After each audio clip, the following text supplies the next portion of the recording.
Hello, procurement is something that organisations do all the time.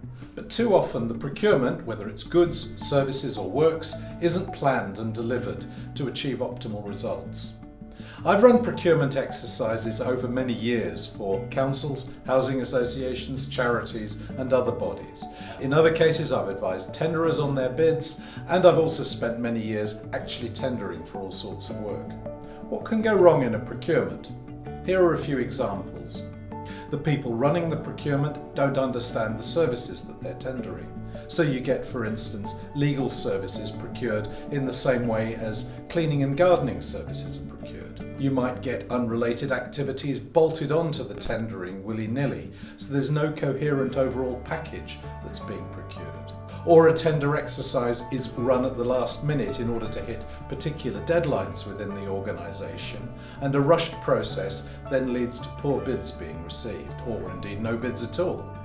Or in other cases, you might see an organisation that's set a bid evaluation model based on, say, quality 60% and price 40%, but then the finance lead or somebody else sees a bid that's really low priced and pushes for that particular bid to be selected, even though it doesn't actually necessarily meet what's required in terms of quality.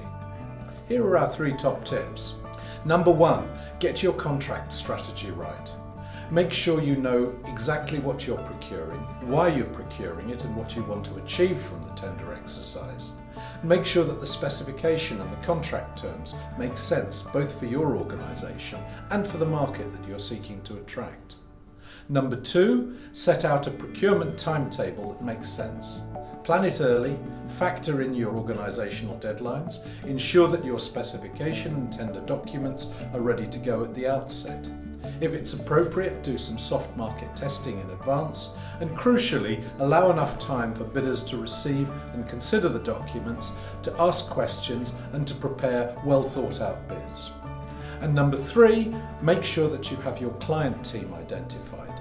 They need to be people who understand what it is you're procuring, can make the time available to run the procurement, and can also make the time available after the contract has been awarded to engage with the contractor, and at the same time make sure that you have suitable admin resource identified. So that's our top 3 tips for effective procurement. You'll find links following this video to lead you to other useful advice on how to get the best out of your procurement, whether it's goods, services or works, and make sure that it delivers what you need. Thank you.